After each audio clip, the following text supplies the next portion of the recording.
हाम्रो च्यानल अनि आजको विशेष गरेर चाहिँ हाम्रो हैन भिजिट गर्ने प्लान भइसकेको छ हामी चाहिँ हैन मजाले हैन हामी जाने प्लान भइसकिसकेको छ अनि सो यता प्रेम साहब हुनुहुन्छ अनि यता हाम्रो दादा हुनुहुन्छ अनि यता मन्जेस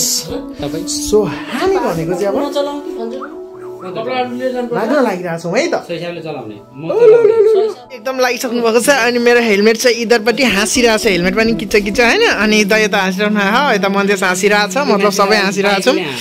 सो बाबा अनि बाबा हेरेर हतार भइरहेछ होइन बब्बाले हतार भइरहेछ मलाई पनि एकदमै क्युरियोसिटी छ नि त केजी मासु चाहिँ जोख्नु हुँदैछ होइन दिदी पिस पिस सानो सानो पिस होइन है ल हामीले 5 किलो मासु चाहिँ दिदीले कटिङ गर्नु हुँदैछ लो 5 किलो मासु त ल सो गाइज हामीले चाहिँ होइन टक्कसँग मासुको व्यवस्था गरिसक्यौँ हामीले झोलामा अनि हाम्रो मन चाहिँ रेडी भइरहेछ त्यो प्रेम साहबहरू अनि हामीले चाहिँ दिदीको मासु पसलबाट दिदी खाइहाल्नु नि अनि यसो मासु चाहिँ एकदमै झ्यामकसँग होइन एकदम राम्रो खालको मासु छ हामीले बेला पारिसकेको छौँ अब हामी चाहिँ यहाँबाट चाहिँ रौतामा गाउँपालिका चाहिँ सर जाने हो बिचमा केही तस्बिरहरू राम्ररी खिच्ने नै छु तपाईँहरू मेरो भिडियोको पर्खाइमा रहनुहुन्छ भन्ने आशा छ सो गाइज हामी लाग्छौँ है त गाईघाटकोबाट सर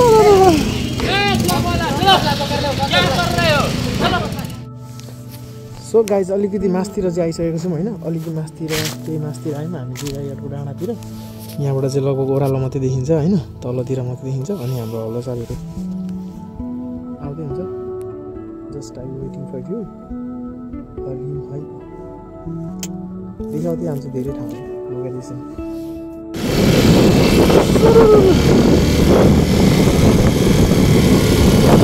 गाइज हाम्रो फर्स्ट ड्राइभरहरू चाहिँ होइन अगाडिपट्टि सर जाँदै हुन्छ है ल अगाडि जाँदै हुन्छ जाने चाहिँ हाम्रो होइन नाइट हामी चाहिँ साथीहरू लगभग बेलुकाको 7 बजेको समयमा चाहिँ हामी रौता पोखरी पुगिसकेको थियौँ होइन रौता पोखरी पुगिसके पछाडि चाहिँ अब बेलुकाको खानाको सेसन थियो नि त अनि हाम्रो जोस रमाइलो गर्न गएको खानेकुराहरू बनाउनु पर्ने थियो अनि जाने बित्तिकै हामीले चाहिँ होइन हामीले लगेको फलफुलहरूलाई चाहिँ धुनलाई टक्क बाल्टीहरूमा हालेर राख्यौँ त्यस पछाडि हामीले मासु पनि लगेको थियौँ 5 किलो जति त्यो पनि हामीले एकदमै मजाले होइन अमिलोहरू मिक्स गरेर चाहिँ सुँगुरको मजाले ढुङ्गामा पकाउने पहाडतिरको हुन्छ नि खोलाको ढुङ्गाहरूमा टक्क पोलेर खाने भन्ने प्लान चाहिँ हाम्रो अग्रिम थियो त्यही भएर चाहिँ हामीले चाहिँ त्यसको साथसाथै सबै कुराहरू हामीले रेडी बनाएर लिएर गएको थियौँ गइसके पछाडि खानेको प्लान बनाउनलाई अनि जाने बित्तिकै हाम्रो यो मेहनत चाहिँ सुरु भइसकेको थियो अनि गइसके पछाडि हामीले खानेकुराहरू कलेक्सन गरेर गएको थियो अरू हामीले लगेको मासुहरू सेकुवाहरू कसरी चाहिँ पोल्ने होइन त्यसको लागि चाहिँ एकदमै धेरै खटिराख्नु भएको थियो केही समय पछाडि चाहिँ हामीले लगभग सबै थोक रेडी बनाइसक्यौँ होइन बनाइसकिसके पछाडि चाहिँ अब खानु पर्यो नि त होइन अनि खाइसके पछाडि त्यस पछाडि हाम्रो एउटा रमाइलो छ जुन चाहिँ हामी रमाइलोको लागि भनेर गएको थियौँ एकदम चिसो मौसम भएको कारणले गर्दा पनि सबैजनाले न्यानो कपडा लाउनु भएकै थियो भोक पनि लागिरहेको थियो मिठो मिठो खानेकुराहरूको साथसाथै हामीले खानु पनि पर्ने थियो त्यसैसँग चाहिँ हामीले चाहिँ होइन लगभग खाना पकाउँदा ओर्दा खाँदा ओर्दा लगभग हामीलाई 10 बजिसकेको थियो 10 बजी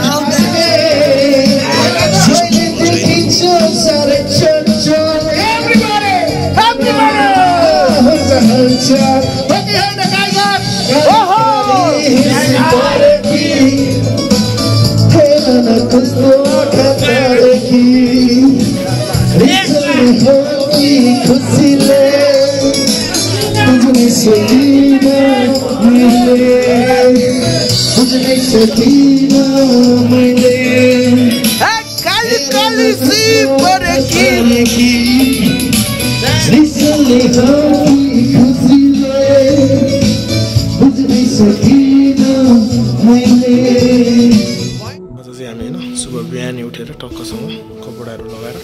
त्यहाँबाट चाहिँ अनि यतामा हामी चाहिँ होइन बिहानै लगभग 7 बजेको छ अनि हामी चाहिँ अब उठिसक्यौँ किनकि हिजोको जति रमाइलो थियो नि पेट यादगार थियो अनि दाइरमा आज सबैजना चाहिँ तल झरिरहेको छौँ प्लेस बियर खाएर सब गाडी यहाँ भइरहेछ यार त चिसो रहेछ यार चिसो रहेछ है गाइस चिसो एकदम चिसो रहेछ यहाँको सिलेटो हुन्छ नि चिसो सिरेटो होइन सिरेटो अनि होइन चिसो मौसम त्यो ठाउँमा त अलग्गै हो अनि यो चाहिँ उदयपुर गढी गाउँपालिका रौतामाईको अरे खुइले डाँडाहरू छ यहाँ चाहिँ हाम्रो दाइ माथि पुगेर के भयो दाजु खासै अग्लो त रहन्छ त म त माथि 6-7 तले बिल्डिङबाट झरे जस्तो लागिरहेको थियो त यहाँ घङ्गारुहरू पनि रहेछ है ल हेर न किटक्स मासतिर घङ्गाहरू हेर्नु त दाइ यतिखेर त यसमा त दाना फल्ने बेला हुन्थ्यो त दा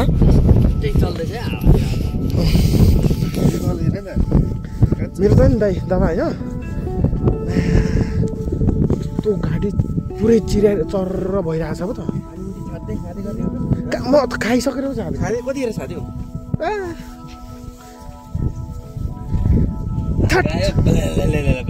होइन तर म तपाईँले थाहा भन्नु कसरी थाहा भन्नु म उता पछाडि गएँ अरे बा यहाँ त कहाँ थाहा थियो त डाँडामा हेलिप्याड रहेछ कुहिरो लागिरहेछ है ल हेर कुहिरो एकैछिनमा आएको कहाँबाट आयो होला ए अनि रौतामाई गाउँपालिकाको डाँडामा चाहिँ हेलिप्याड रहेछ होइन यो हेलिप्याड के गरी बनायो होला सिमेन्टले वरिपरि गोलो बनाइदियो हेलिप्याड बनाइदियो है अब यहाँ हेलिकप्टर बस्यो भने छिर्छ होला मुनितिर उल्टी होइन हरियो हुन्छ नि त अनि ऊ यस्तो झोलुङ्गे पिङ त उहाँ पनि बनाएर त ऊ ला उहाँ ऊ झोलुङ्गे पुल रहेछ माथि अड्किएर होइन झोलुङ्गे फेक्दार भ्याएको थियो अनि कटाङ लिने जाडो लागिरहेछ अनि भन्छ नि अहिले त खुइले डाँडा भएर नाङ्गै देखिँदो रहेछ पछि चाहिँ एकदम राम्रो देखिँदो रहेछ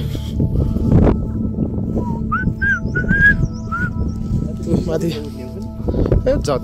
जतिसुकै बेला एउटा स्टोली हामी चिया खाउन गरौँ है त्यहाँ बनाएर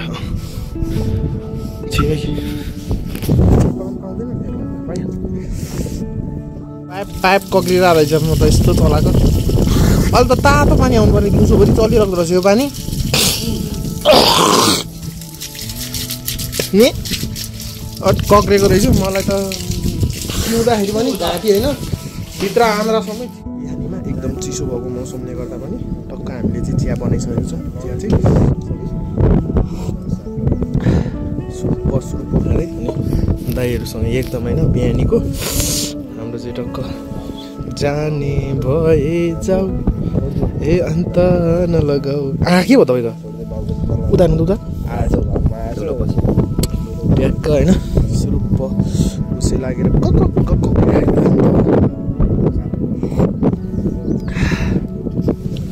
उठाउनु भएको त्यसरी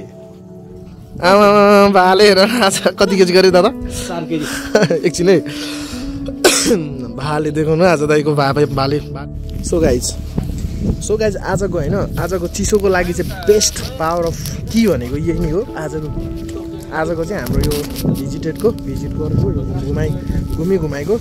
एकदम हिट एन्ड पावर भनेको यही हो होइन अनि यसलाई चाहिँ तिमी मन्दिर गएन आज दरालेर मन्दिर गएन जानुपर्छ नि सबै उनीहरू आफू खुसी लखर हिँड्यो कहाँ गएको नि अनि ऊ सर पनि जाने भनिरहेको त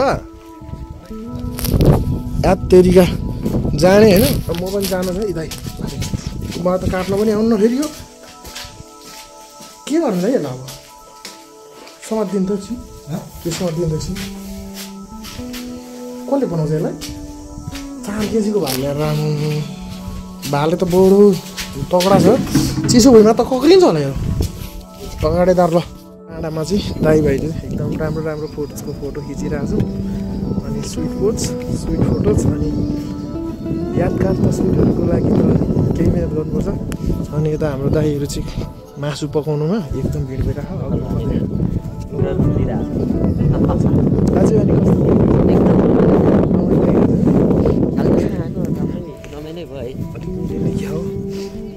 छ होइन पहिला तपाईँ नि यहाँ बस्नु भयो होइन